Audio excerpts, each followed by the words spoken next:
Good evening, good afternoon, good morning, good whatever time it is, wherever you are, whoever you are. Welcome once again to Full Fat Spoiler Chat, the show in which we, the folks at Nerd Caliber, talk about a recent piece of nerdy entertainment. And we talk about it in depth. We talk about what's good about it. We talk about what's bad about it, what we liked, what we didn't like. We look at the deeper themes, the messages coming out of it, which means we spoil it. In case the big words above or down below or the title of the show don't give that away, we will be spoiling our topic, which tonight is Our Flag Means Death, the Taika Waititi produced and co-starring HBO Max 10-episode series that closed last month, I believe. I'm Rodney Brown. I'm the editor-in-chief of Nerd Caliber, first-person shooter on Facebook and Instagram as a cosplay photographer, Burley_adopter on Twitter, couple other places doing a couple other things. Joining me tonight, back after a very sad extended delay where she did some really amazing things that I'm terribly jealous of. Gogo, introduce yourself if you would. Hi, I'm Gogo Incognito, and I'm working through bronchitis. So if I go mute for a little while, it's because that's much better than me coughing in your ear. Yeah, I just came back from Iceland, which was actually a little bit almost around the same temperature as where Rodney is right now. So how about that? I've been a contributor to Nerd Caliber for a really long time, and I love my Nerd Caliber family. I am currently a radio personality. You can hear me live 3 days a week on Radio Margaritaville. I'm also a cosplayer par excellence, and you can find me at gogo_incognito on Instagram, where I give you lots of cosplay with a pinup sexy twist. Awesome, awesome. And coming to us live from the lobby of the, I don't know what name of it, hotel in Orlando, Florida, on his way to working MegaCon for us and for MegaCon, Greg, introduce yourself as best you can. Hi, everybody. Greg Snyder, aka Wonderlong Cosplay, and this weekend photography. As Rodney alluded to, I am in very warm, very humid Orlando, Florida, working at MegaCon for Fan Expo and for Nerd Caliber this weekend. I am in the lobby of the beautiful Rosen Plaza Hotel.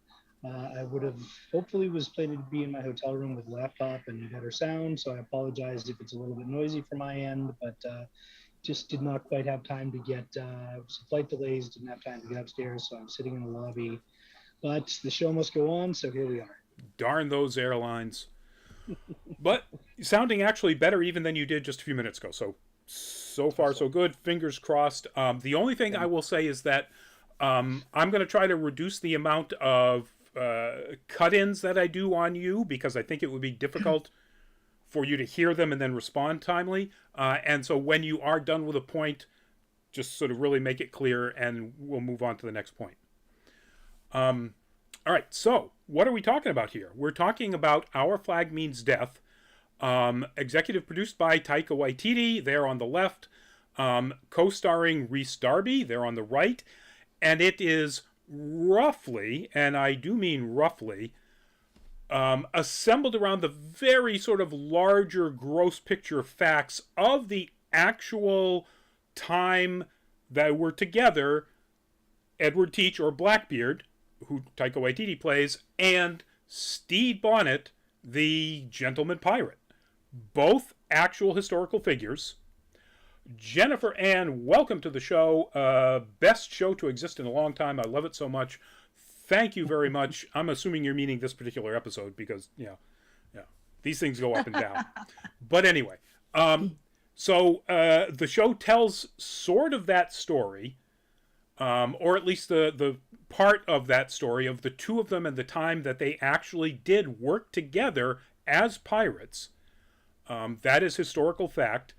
And that's pretty much where the historical facts kind of end.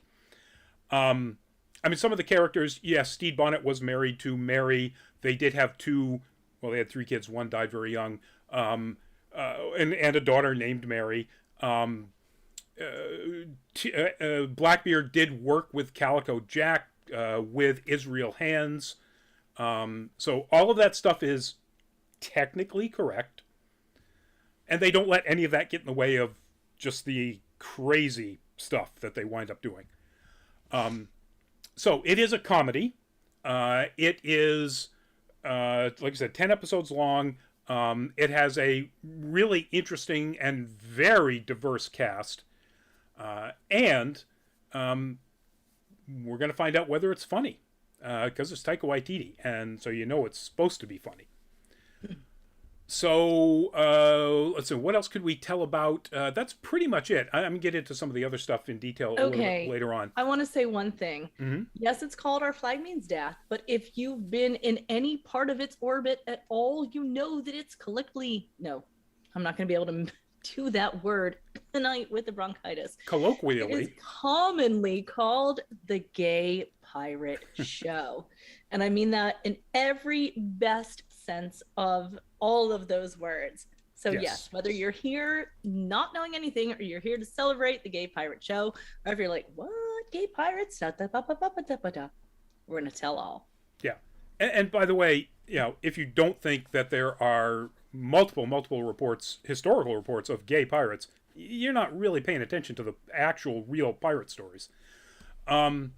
So let's start right out talking about what we liked about this. We're going to start with Greg. I think we're going to start with Greg on each segment just so that we can hopefully try to get Greg's connection lasting as long as possible. So Greg, what'd you like about it? What do you think worked? What did they shoot for and actually hit as a target? I liked everything from start to finish. There were some Greg's slow moments, to be sure. There we go. I loved the fact that they absolutely leaned into the anachronisms. They didn't make any effort whatsoever to be historically accurate. Blackbeard showed up looking like Mad Max from The Road Warrior. Basically could have taken that straight off of Warner Brothers costume rack. I love that they did that the ship was clearly on a backlot. They weren't going for Master and Commander with a real ship in the real South Seas. It was clearly a toy ship. Those are little stuff like that. I was just gobsmacked by the fact that it started out as this absurdist pirate comedy, turned into a period drama or a period romance, and then ended up as this big dramatic, holy shit, what did I just see here? Oh my god.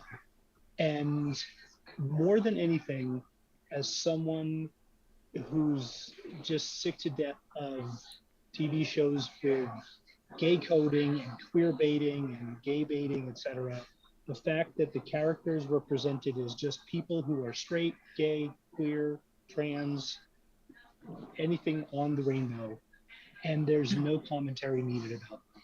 They didn't need to explain why this person was this way, or why this person was that way, or why this person was in this relationship with this other person. It was just, here's some people, here's what they do. I freaking love that. It made so much sense in the context of the show that they didn't need a lot of exposition to explain why Jim was a trans character. The actor, the performer who played Jim, actually a trans performer in a role as a trans character. Just everything about it felt natural and organic without feeling like they were trying hard to feel natural and organic. It didn't feel forced, which is that's a high wire act. It's not easy to pull that off. It was the middle section where everybody finally kind of figures out what their deal is was absolutely heartwarming. The last two episodes where producers and the writers had to put obstacles in their way was a sword in the gut, and I use that term in very specifically in this particular context. If you walked out of that last episode and you weren't crying, you may not have a soul. And back to you. I think that two of your points about it being leaning heavily into the anachronisms and it being so absolutely just blunt, no commentary whatsoever presentation of people who happen to fall in love, how they fall in love, is wonderfully exemplified by the fact that when they discover that Jim is not Jim, is a trans person, they call Jim they and them. I'm going to go out on a limb and say that wasn't very common back in 1717. But I don't care. I was like, okay, cool. Now, that works for me. It's appropriate for the actor. 100%. 100%. Go. Same questions. What was good? What did you like? What did they go for that you think they hit? Well, I'm just gonna take from that and say yes. I love the anachronisms. A lot of what I love also is that, Taika has said yes, he is straight up cosplaying Mad Max, like even down to the knee brace. He wanted to do that. And he's like, so I did. And I have to say, I love the anachronisms. I love that Fang, one of the Asian pirates that comes with Izzy and Blackbeard, Blackbeard, not necessarily Ed, but we definitely get to learn about Fang. He's wearing like a 90s like studded belt, Yeah. pyramid studded belt on his head. It's amazing. It's wonderful. Olu is wearing Crocs. It's again one of those things where Taika's just like, yeah, what are you gonna do about it? I stand Taika hard. He is stand hard in this house of mine. And okay, it was sold to me a little bit as, oh well, you love What We Do in the Shadows. Yeah, it's basically like my favorite like TV show. And so I watched the first episode and I'm like, this isn't like What We Do in the Shadows. And so I had to be poked a little bit to watch the second, even though I love Rhys Darby and I loved everything about it. But I was like, nah.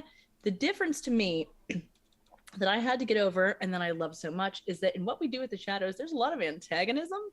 They all love each other, but they all kind of hate each other. Yeah. And there's just a lot more love, even though like, maybe we should mutiny is just kind of like, meh, maybe we should mutiny. Also, what I love is that, reading interviews with Taika and Rhys is, they've been working together forever. And so some of this just came about with Taika being like, hey, Rhys, I got this idea. You might want to do a thing. And again, the story, it starts off so farcical, so light. This is good. This is almost like kind of like poking like modern, good, like Monty Python-ish. Yes. And you're like, oh, okay, I'm here for it. And then it gets into emotions and depth. They start you off with like cotton candy, and then they move you to like smarter fare. Like, okay, well, here's a deluxe cheeseburger. Oh, wait, hold on. What about a glass of champagne? No, it's actually champagne. Foie gras, anyone? Like, it really takes you on this journey. I think it's one of the smarter things that I've watched in a very long time. I absolutely got hooked in. I went for that emotional ride. I have done a bunch of rewatches and I cannot watch the last episode unless I'm really in a mood for a good cry. And it's not always a good cry. It's a... And another thing that I absolutely love, because I am the cosplayer, I am the fandom girl, is that in just like a month and a half, an entire fandom has sprung up. It is huge. It is queer. And Taika and Rhys, and especially Con O'Neill, who plays Izzy Hands, has embraced it. Also, Vico, who plays Jim, and Samba, who plays Roach. They're just interacting with fans like every single day, and it's so beautiful to see. I think they made a complex show that most of us weren't expecting. And again, like Greg said, after so much queer baiting, this isn't queer baiting. And Taika even said himself, hey, for any of you who are like, oh, that's a fun bromance, it's not a bromance. He said specifically, this is a romance. Yep. And I mean, what a cliffhanger! Let's see where it goes. I'm along for the ride. Absolutely. And at the end of season 1, it's a tragic romance. I mean, yeah, Yeah. you guys are both right. It's like, okay, this is, kind of absurdist. I don't know. Oh wow, all right, they're really leaning into the Python stuff here. Okay, I'm getting this. Oh, the feels, dang, Yeah. that last Yeah. episode. We're getting into characters, not only their backstories, but their childhood generational trauma. Also with Jim. And again, Rodney, like you said, no, it was not common at all for, well, while it was historical that some women or femme pirates would dress as men to be accepted, or also, there's a story, of course, of, Anne Bonny, I think, and her lover, who would then flash their victims when they were stabbing them or shooting them to death to be like, you got bested by a woman. But it is, again, one of those historical things of having a femme on board, in drag, dressed as a guy. But yeah, also the actor Vico, I read something with an interview where they refer to themselves as they. And so then, that's exactly how it went. It's just they were they. Yep. And Vico said, "Oh, I didn't have to bring it up. I didn't have to ask. It was just there." Yep. And I'm assuming that's the way that happened. That it just was part of what happened on the set, so it's part of how they described the character from that point on. Mm-hmm. That's exactly what they said. Yeah. Greg, you were about to jump in with a point. Oh, I was just going to say. I mean, we were talking about the cliffhanger of an ending. All shows put obstacles in the way of lovers. That was colossal. That was putting Mount Everest between two people. Yep. That wasn't a cute little Brady Bunch obstacle between two people. And the cliffhanger is doubly cliffhangery because there's really been no indication that it's been picked up for a second season. So far, no. It's been hugely popular. It's very zeitgeisty. It's got a huge, it's got a ton of buzz. I can't imagine that HBO Max, which is always looking for, all streamers are looking for content to separate them from the other streamers. I can't imagine they won't pick it up. But the fact that there's been no information about that, I mean, God, can you imagine? I mean, Gogo, your point, like, I don't know that I could watch the second half of that final episode unless I'm like, it needs to be a stormy day on a Sunday afternoon with a fire in my house, and I'm just like, oh, I'm gonna put a blanket on and Exactly. And in the fandom communities, and even with the original show, with the showrunner, there's been a lot of talk of also what the plan may be if HBO doesn't pick it up. But, there's all these conversations that have been happening because, of course, earlier, we talked about Peacemaker way back in the day. And, that got picked up, I think, before it even ended or right after. So it's like, why hasn't this been? It is a cult hit. So the difference between those two things is that the Warner Brothers Discovery deal closed. And Warner Brothers is now not the same company, the parent of HBO, that it was. And that might be why there's been no announcement. I have no idea how much it cost to make this. As Greg points out, it was not exactly a special effects spectacular. No. But thank God. It must have cost something, and the question is,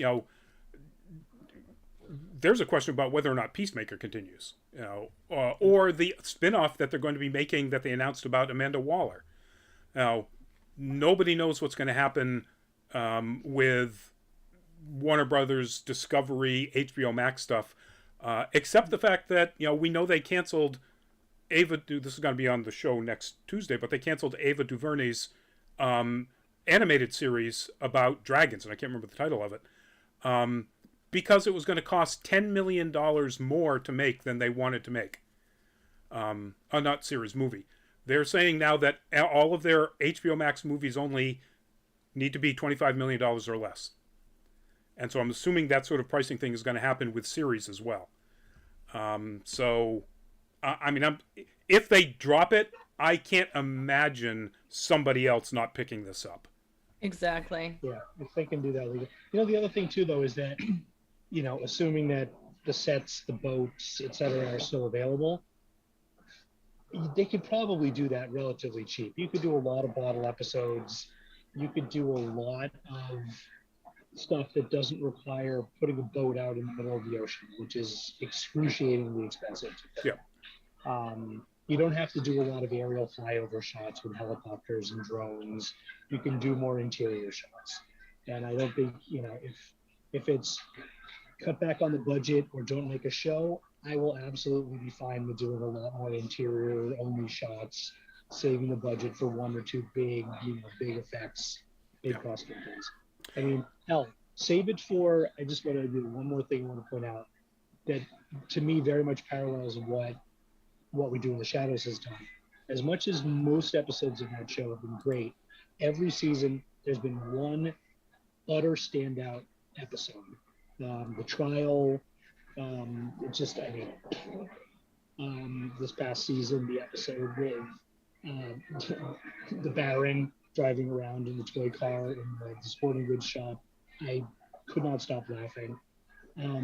The passive aggression when they're at the fancy dinner party with Kristen Shaw and Nick Kroll. Nick Oh, Nick my, Kroll. yes. Put him in everything.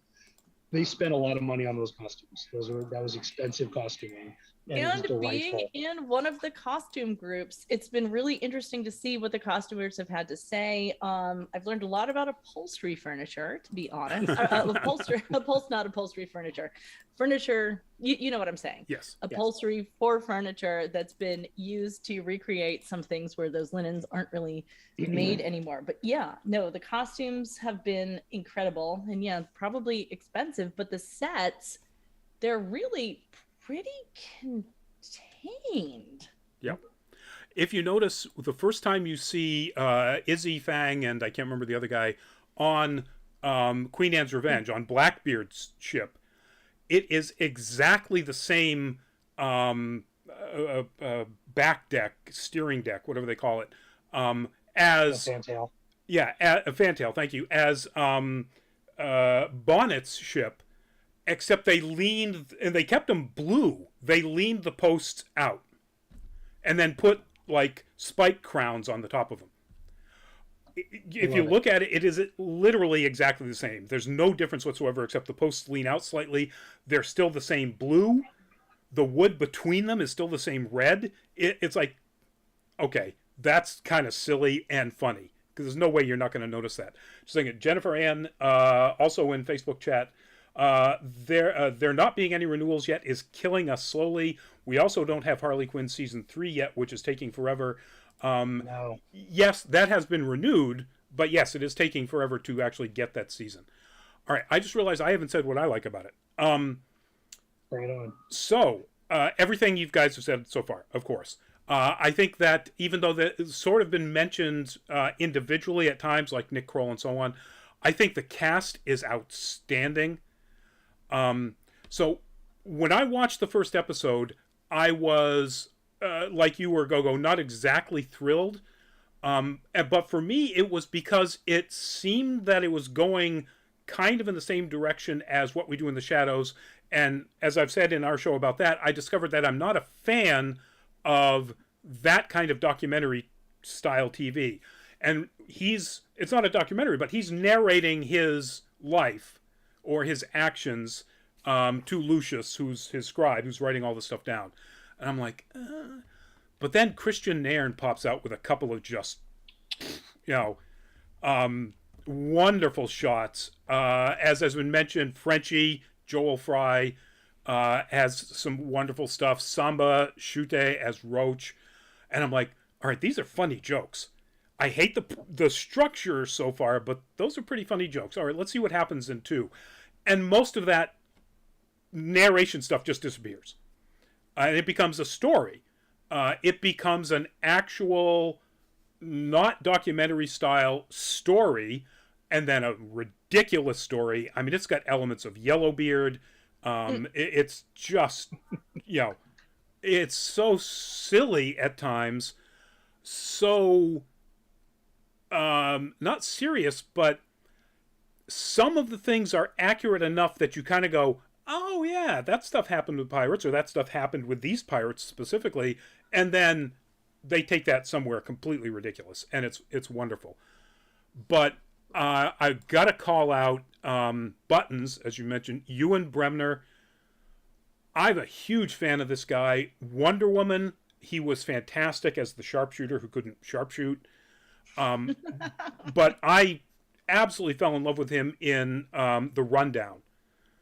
Dwayne Johnson, Sean William Scott, Christopher Walken is the bad guy in the Amazon jungle. He's the bagpipe playing drunken Scotsman bush pilot that flies them in and out a couple of times. And every scene he's in, he just steals it, even though you can only understand about 3 out of 5 words. It's plenty. Which is plenty. But, Rory Kinnear as the brothers badminton. Nigel and Chauncey, just so good at being so smarmy awful. Smarmy is the exact correct word. Oh. And how good is Leslie Jones? Leslie Jones and her sadly not favorite husband, Fred Armisen. Fred Armisen. Sadly. Just as I'm sitting here, as a very quick aside, because it's Orlando, a small child just walked by me with a cutlass, with a plastic cutlass in his hand. Yes. Our flag means Orlando. Yes. So yeah, everybody in the cast is just fantastic. I couldn't remember where I had seen Joel Fry, who plays Frenchie, and he's from Game of Thrones. He was the Marine nobleman, the Giscari nobleman that marries Daenerys. Where they have, it's sort of a political marriage to keep the nobility from rioting, but also they had the hots for each other. So he was the 2015 season very important in that show. And 2016, after she leaves, he actually tries to keep the city from falling apart. So I was like, oh, when I finally hit IMDb, it's like, there's that. So you've got and two. I think he was also one of in the movie Cruella, the recent movie. Yes. Yeah, he was. Live action. Yes. Yes. Yeah, she was one of Cruella's. He was one of Cruella's 2 henchman people, and he was Jasper. Really excellent. Because I remember, because I think I was on that spoiler chat. Yeah, you were. That's a great. I didn't even notice that going through his IMDb. I just went right by it. Good call. Yeah. So really funny people. I didn't look through the whole thing to find out who played King George. It's a British comedian who does some really silly stuff. I know the guy, but I don't know his name. How about Will Arnett's 2-episode arc? I laughed my butt off with that. Yep. Yeah. That I'm going to bring that up as one of the very few things that I kind of don't like about it. But that's more a general theme of unfortunately this kind of improvisational comedy. And I finally figured out what it is that gets me about this sort of stuff. Most everything else about Arnett's character, who by the way is also a real character, Calico Jack, who sailed with Anne Bonny and Mary. I can't. Anyway. So I know you're talking about Rodney. I was trying to think of it earlier, and it also escaped me as well. Yeah. That's when my eyes were doing this for a long time while somebody was talking. I was in IMDb because I know that Calico Jack is mentioned in the Blackbeard listing, but the Blackbeard listing is so long, I'm just like skimming and trying to find that one word, and it's like, no, it's not going to do it. So I just had a really funny thought when you said I don't remember who played King George, and all I could think of was what a missed opportunity that they didn't get the guy who played King George in Hamilton in the original Broadway production. Yep. Because that guy was money in the bank. Yep. No, I think this guy is too, but yes, that's a good point. Other things that I liked about it, even though the special effects were absolutely silly, I liked the costuming. I thought they did a really good job. Sure, all of Blackbeard's people look like they came from Wasteland Weekend. But the weapons were reasonably accurate, even though the costumes were obviously sort of over the top. But then again, it's Blackbeard, and he put lit fuses in his hair, so ridiculous was part of the actual historical fact. We can give him his Mad Max obsession. He's fine with it. I liked the needle drops. I did when they started playing the drum beat for "Break the Chain," the Fleetwood Mac song, and I'm like, really? That's so. And then within seconds, I'm like, oh wow, this works so freaking well for this scene. Oh my god, what? It's perfect. And they even, you can't call it diegetic. Christian Nairn's character is playing the bongos to the beat. Yep. And then Frenchie, Joel Fry's character, is playing his lute or mandolin to the actual guitar part. Yeah. All right, that's a really weird. It's a needle drop, and then it's kind of diegetic, except the vocals are in fact Fleetwood Mac, and anyway. Messing with the timeline, man. Messing with the timeline for sure. It was really effective, and in particular, in the last episode, I don't know what that Cat Stevens song is, or whether it's more recent and it's a Yusuf Lateef song. Yeah. But wow. It was the right song for that choice. I think it has to be a newer song because Cat Stevens retired like decades ago. Yeah. Well, true, but he's been putting out stuff under his Muslim name. I know. So it's probably, it doesn't sound like any of the previous Cat Stevens stuff, so I recognize, but it's clearly his voice. So I think it is one of his more recent things. So the music is fantastic. I think that pretty much wraps it up. I've been just drooling over the fantastic cast and how funny they all are. So, anyway, let us move on to. I'm assuming this is going to be a pretty short segment. What didn't you like? What didn't work for you? What do you think they were going after and just missed the boat on? No pun intended or pun intended. Greg, again, lead us off. Short segment. Not a heck of a lot. Nothing really leapt out at me as a swing and a miss. I liked Will Arnett. I thought he was funny, but that whole sequence, those 2 episodes with him, or 1 or 2 episodes, whatever it was, did kind of bother me. It was just 1 episode, yeah. That's sort of the meatheaditude of the whole thing. It kind of worked. It kind of made sense. I kind of saw where they were going with it, but it still bothered me in the context of the bigger picture, the bigger part of the rest of the show. The thing I honestly, as I alluded to, the thing I don't like is how do you end on a cliffhanger like that and not have a second season in the bank? It's, I'm trying to think of a parallel series that's ended on something. I'm gonna choose to be optimistic and say there will be a second season and not try and draw a parallel. But yeah, I mean, it's not a negative. It's just and it's not a criticism. But yeah, the last scene in particular was just gut wrenching. So I mean, it worked. It's not a negative, but there's not a lot of other negatives to talk about. It just makes it difficult to rewatch. Harry, welcome to the show. Harry Brady, thoughts on The Boys Season 3 trailer? That was Tuesday's show, because that was our Nerd Week Live. We're doing full fat spoiler chat tonight, talking about Our Flag Means Death. If we have time, we can throw in our thoughts about that. Let's just. All right, you know what? I know Gogo has a quick opinion on that, and I will give mine. I'm a thumbs up. Gogo, what about you? Wait, on the boys? Yeah, just give a quick. I know you're not a fan, so Oh, I have no opinion because I've never watched any of it. So I am a neutral party, absolutely. exactly. Hi, Switzerland. Yes, exactly. Hi, Switzerland. Um, Peace. Hi, formerly Sweden, no longer neutral. Um, but anyway, yeah. So Greg, thank you.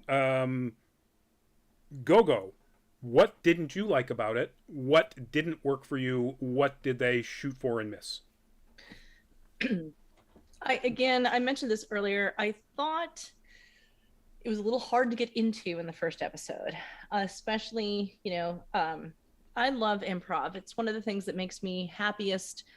I love what we do in the shadows, knowing that so much of it is improv, and so much of what and so much of what Taika does is improv. And sometimes you can spot it because it is that little bit of like sloppiness compared to things that are heavily, heavily scripted.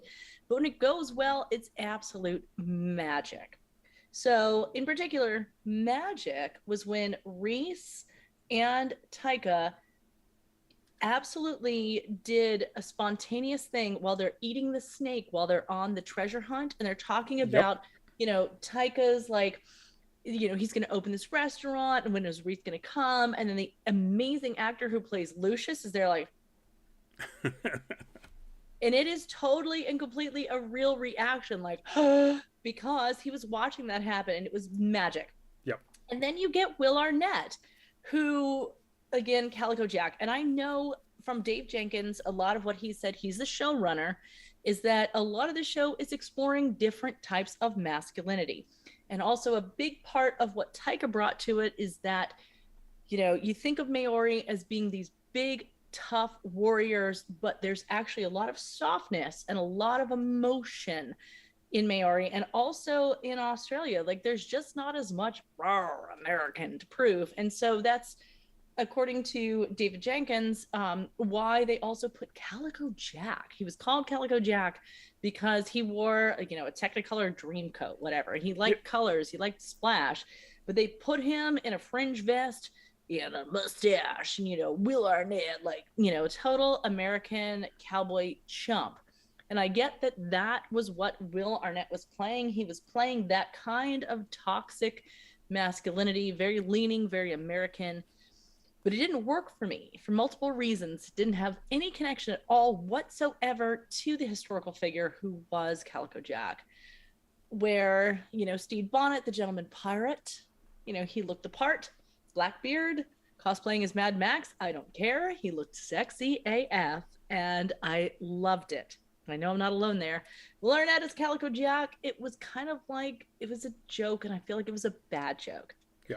And I know since a lot of that was improv as well, different things with the costuming, also the hair in his face, the mustache, it was hard to actually connect with the character when we can barely see his eyes or his mouth. So I felt that that episode was really difficult to watch, and not because Stede felt so uncomfortable. I mean, that was a thing. We're trying to, feel for Stede, and, but it's just like, get this. Felt like they did a bad job. Was very happy again with my love of buttons, with my Scottish heritage. Really reminds me of my great uncle, 100%. A hex on thee. It's not like I haven't heard that before. Thankfully, it wasn't on me. I'm still here. But love that completely, but on the character. I honestly, that's really it for me. It was a little bit slow going in the very beginning, but I just love how it became such a smart show, and how you think you're just watching a show about pirates and it's Taika, and then it's something else, and then it's something else, it's something else. I don't have anything else bad to say. Yep. Greg, were you going to jump in there? Just very briefly. When Will Arnett first showed up, I honestly thought it was Ben Stiller from Dodgeball. Yes. And I can't think of the character's name. What the hell is his character's name? White Goodman. Yes. Was it White Goodman? The most anodyne, ridiculous name ever. Yeah, I honestly thought it was White Goodman for a second there. That's how absurd and caricaturish that was, which is too bad because Will Arnett is a spectacular actor, given the right situation. I just finished rewatching BoJack Horseman, and it absolutely stabs you in the guts. Same Yeah. sort of thing. Hey, Rodney, back to you. So I think, because I have a problem with Will Arnett's character too, I think what they were trying to go with is an American version of the toxic former frat boyfriend, which, if you took it, figured out a way to take it into a different context, could have worked, like it worked with Simon Pegg in The World's End, because it was the English version of that. He wasn't a frat boy, but he was they were all young hooligans together. So if they figured out a way to sort of make that work in the pirate context or a sailing context or whatever, but yeah, to turn him into just so stereotypically an American frat boy who never grew up, the toxic old, now at this point alcoholic friend that is always going to come back and cause you trouble.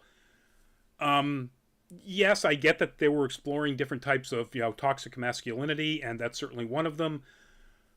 I gave it a little bit more of a pass at the end, where they used that to again tie into the plot very smartly, and that's one of the things. I guess I didn't say this in the things I liked about it, but boy, do they bring things back and tie plot elements together.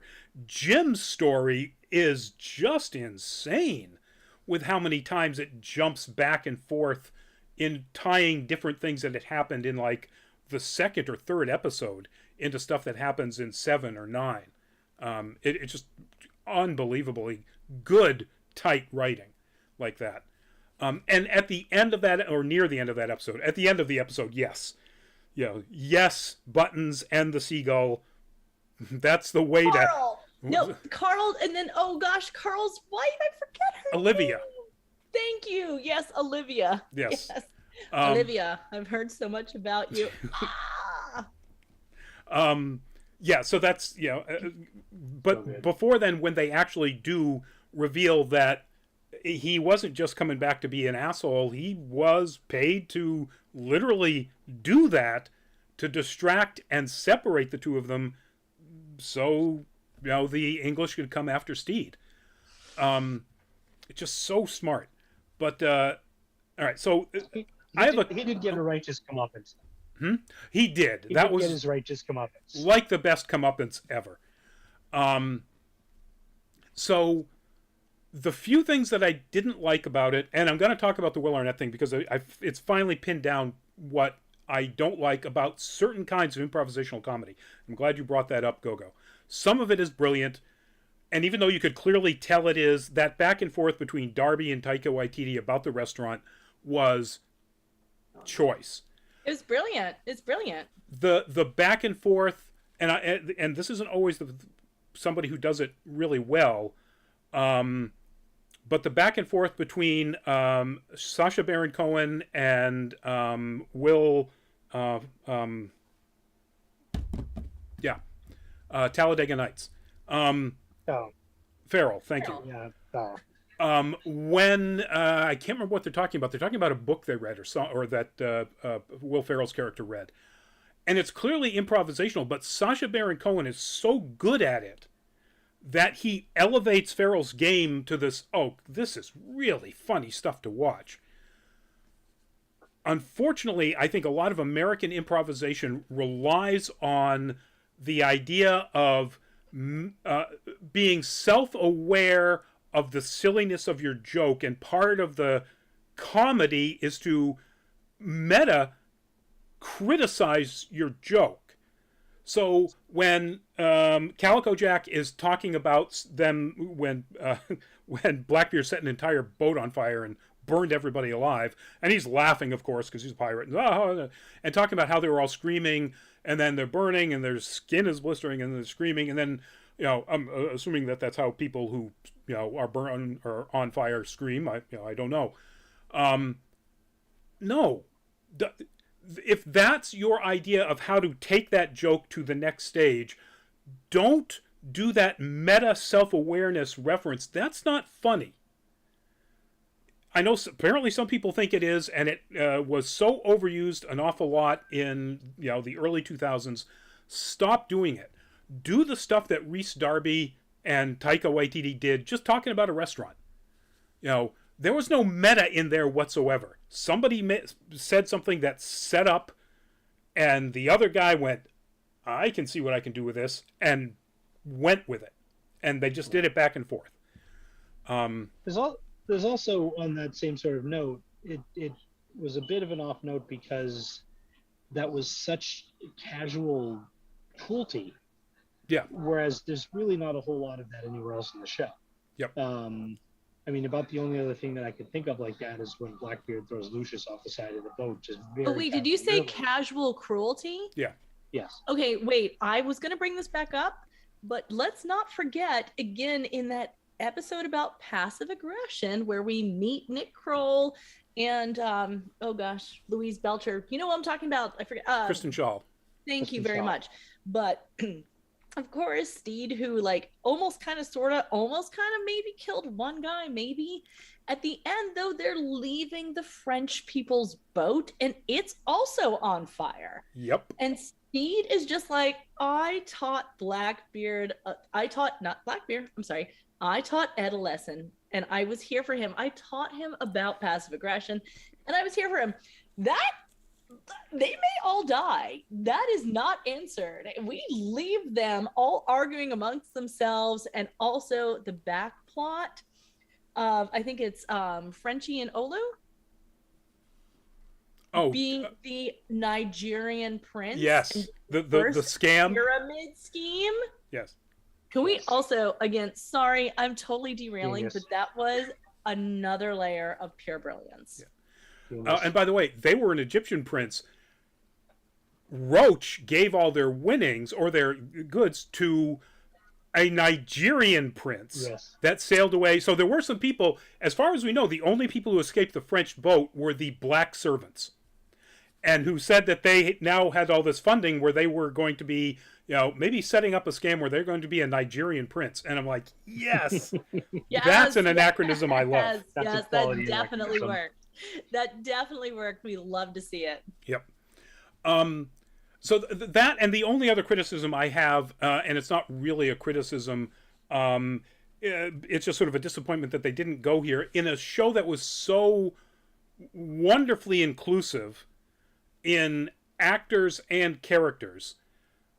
They didn't include, and they had the opportunity because they had Calico Jack, either Anne Bonny or Mary Read. I finally found it. Yeah. So, and those two characters are in fact connected to Blackbeard through Calico Jack. So I think they missed an opportunity there. Now they made up for it with how they portrayed Mary Bonnet after, she had had Steed declared dead. Just a quality redemption arc. Oh, so good, so funny. And let's big props for bringing Kristen Stewart into the end of this. Yes. I've always loved her since Third Rock. Yep. And we just don't see enough of her. And her character. What does she say? So Murder is a natural cause. Yes, murder is a natural cause. Murder can be a natural cause. So good. I mean, just perfect that she is in fact in charge of a funeral home. Yeah. Yep. And the eye patch just absolutely works.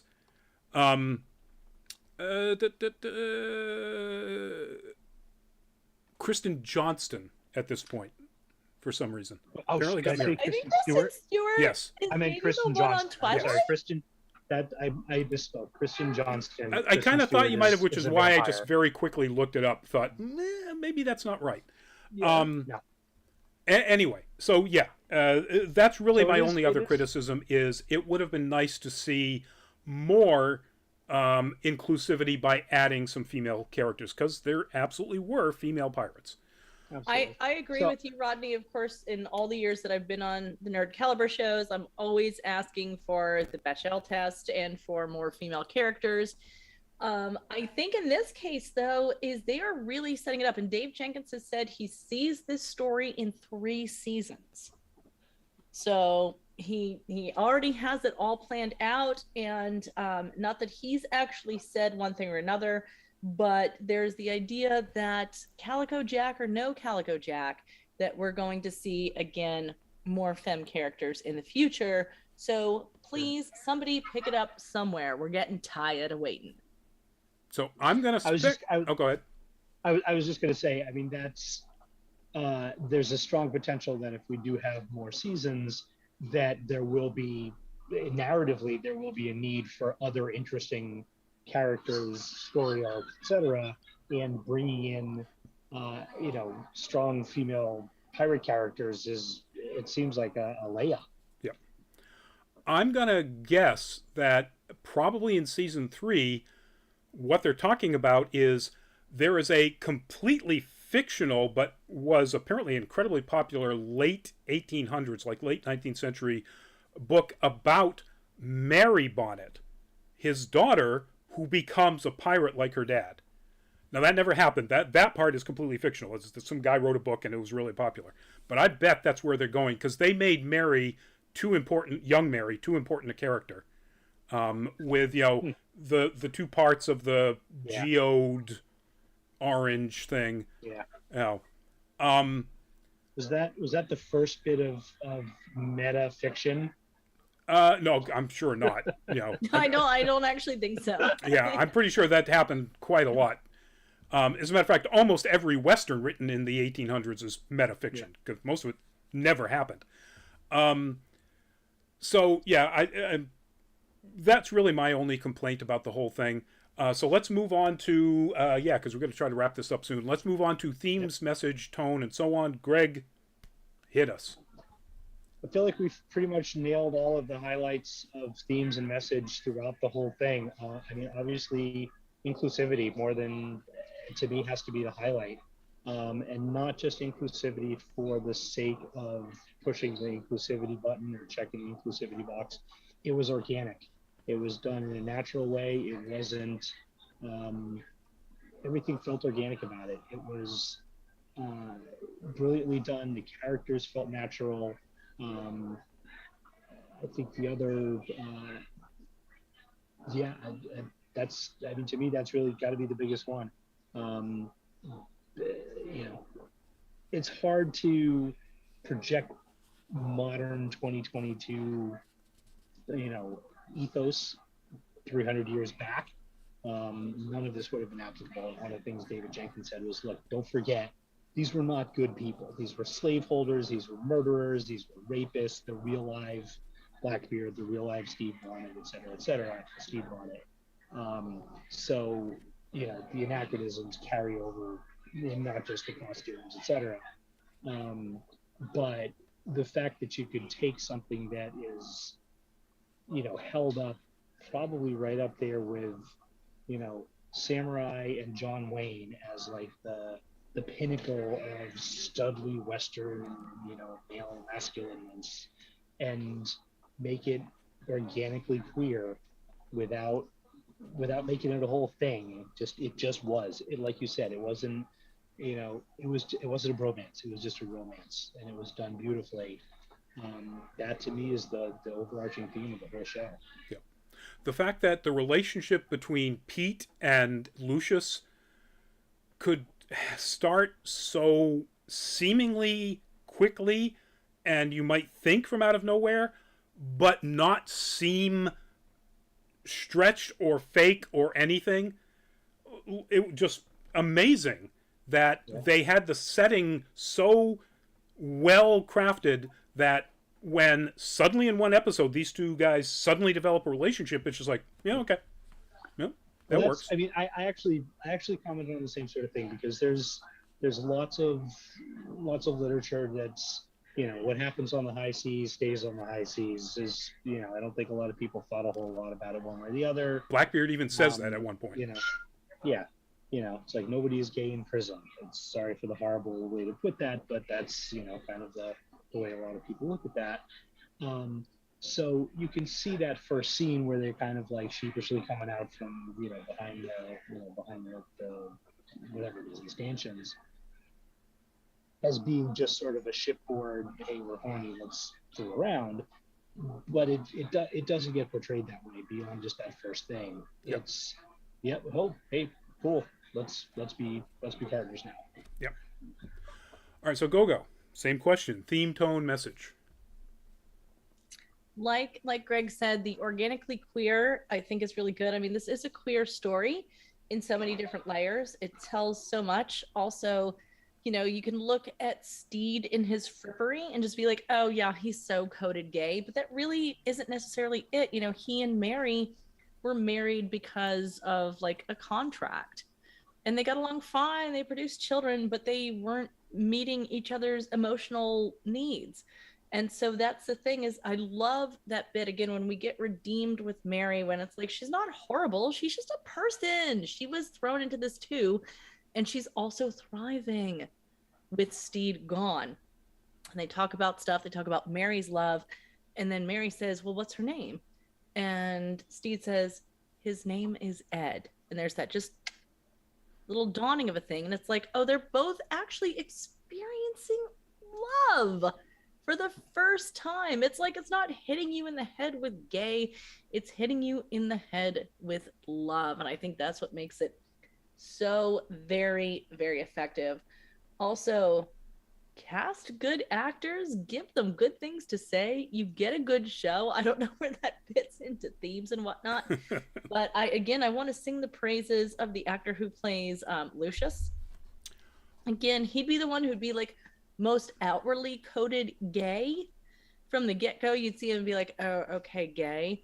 But again, it's wonderful. I don't know. I'm at that like giggly babbly point where I just think it's all wonderful. Again, as someone who always wants to see strong female, feminine femme characters, I did not watch this and feel the lack, because I feel like there is absolutely room for them to come on. Again, Spanish Jackie. Oh, yes. Hello, queen. And I just love that line. Are you Spanish? No.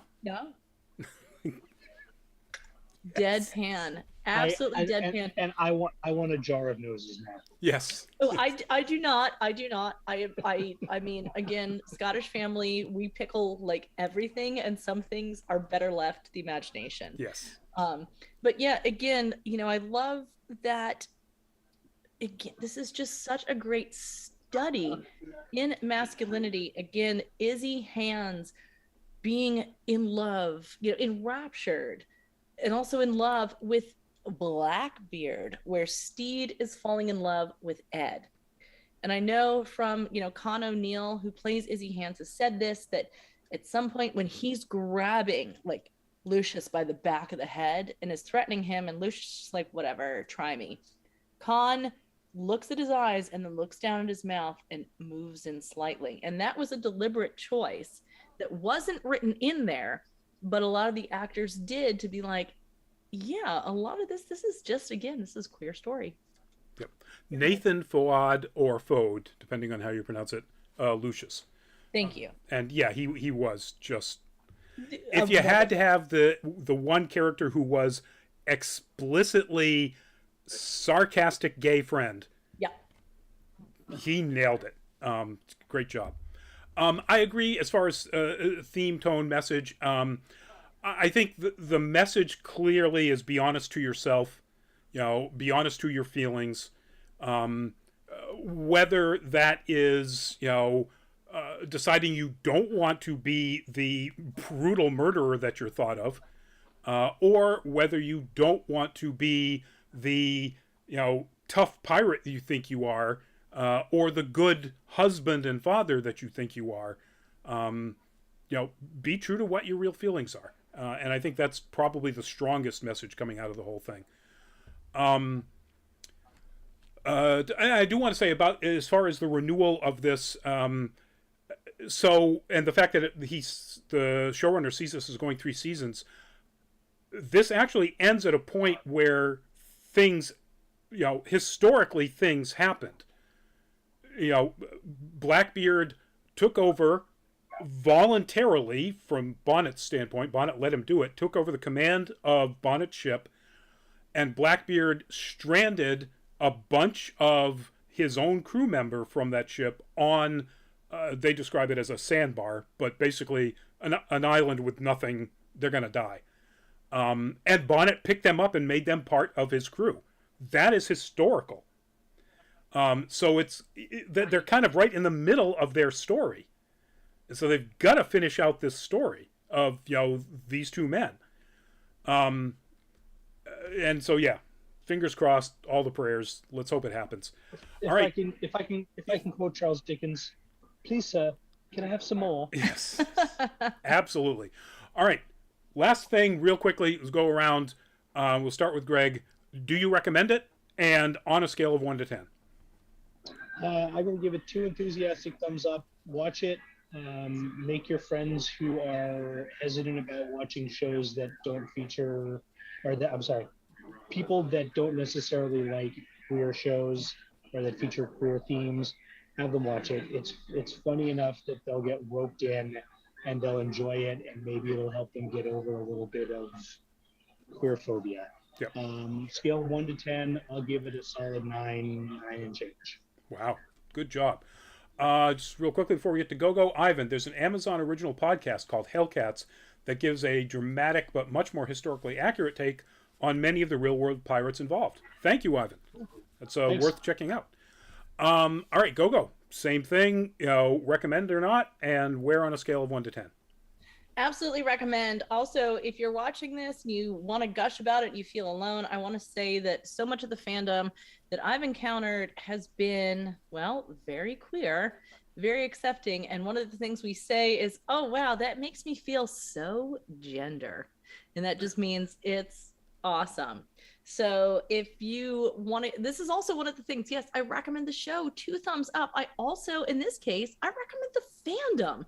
And how often can you do that? I'm going to give it an 8.5 because I struggled a bit with the first episode, and that makes it harder to get into a little bit. Like, I just want something to really reach in and just sort of grab me from the front. And I also feel like they could have made some of those improv scenes a little cleaner. Yep. Same here. Absolutely recommend it. Watch it. It's got, without having the unbelievably not appropriate for 2022 type of humor that Yellowbeard has, it has 100% the same feel of Yellowbeard. It's hilariously funny. It has a cast of thousands, as they say, surprise casting, where you go, wow, that's from that show? That's awesome. They're all really funny. So yes, absolutely watch it. If you have a problem with the queer stuff, watch it. So as Greg pointed out, maybe this is kind of your gateway into not having the problem with the queer stuff. So because if you do have a problem with queer stuff, it's a problem of you. Well, yeah, but it's also, I think, a problem that people can get over. And so if this is the way it helps you get over, watch it. And I'm going to give it an 8 out of 10, but I mean a solid 8 out of 10. There's no, okay, I guess it comes up to, no, it is an 8 out of 10, and it would probably be 8.5 or higher, if not for that first episode and the occasional, misses with the sort of improvisational comedy. Go-Go nailed it. All right. Oops, go ahead. I was going to say, for me, the sum outweighs the misses of the individual parts. Yep, I will agree with that. It just, Greg is a more generous grader than I am. All right, so that's it, folks. We're running late, so I won't even put it up on the screen. I'll just say patreon.com/nerdcaliber. If you want to go check it out, we'd love to have you check it out and maybe think about becoming a patron. Twitch.tv/nerdcaliber. We're really looking to grow our Twitch. We do stream this and all of our live shows on Twitch, Facebook Live, and YouTube Live. So twitch.tv/nerdcaliber. Please go check it out. Monday will be our No Nerd Caliber, and it is going to be our favorite It's not robots again, because we've done robots, but it is Love, Death, and Robots, so it's not death, because that would be pretty funny. Wow. It is going to be, in fact, he says, although he should know this, it is robots, but it's robot or cyborg villains from any media. Now, the reason we're doing that is because Thursday is supposed to be Love, Death, and Robots, but Thursday is, for me anyway, my first night at Anime Boston. So we won't be having a show next Thursday. Manny and I will talk about rescheduling stuff for, because everybody wants to talk about Love, Death, and Robots. So we won't have a show next Thursday. Anyway, that's it, folks. Thank you all for tuning in. We will see you at an upcoming show. We'll hope to see you if you're down in Florida for MegaCon. Stop by, let Greg take your picture if you're in cosplay, or just say hi. And we will, of course, be at Anime Boston, Greg and I, 27th through the 29th. Both of us, you'll find us in room 102 because Nerd Caliber is running the whole photo shindig. And that's where the cosplay photo suite is. That said, let's get a quick goodbye. Go. Hi, I'm Gogo. You can find me online at Instagram, Gogo_incognito. I try to post fresh stuff at least a few times a week. Awesome. Just saying. Ivan, favorite cyborg villains? I'll let Clever know. Yes, please do. And Greg. I'm just going to say best of all time, Robot Devil from Futurama. Since I can't be on the show. Oh my God. I was just thinking about him the other day and how I need to rewatch that musical episode. I was gonna say hands down, but if you know what I'm referring to, that's a very bad joke. Oh, it's a good joke. It's a good joke. It's a good joke. They keep touching things. Yeah, they'll do that. Hi, everybody. Bye, everybody. Greg here from Florida. If you're at MegaCon, and I know quite a few of you are, come say hi. I will be in the cosplay judging suite with the Masters of Cosplay folks and Fan Expo during the day on Saturday. Otherwise, I'll be running around with my camera. Stop by, get your picture taken, and we will put you on our website. Cool. See you soon. Sounds like this is the perfect time to end the show because Greg's video just stopped and his voice started going out too. So it was a little funny. A little funny. We'll see you at another show or at a con. Please stay safe, folks. Wear that mask. Do the smart thing. Good night and bye-bye.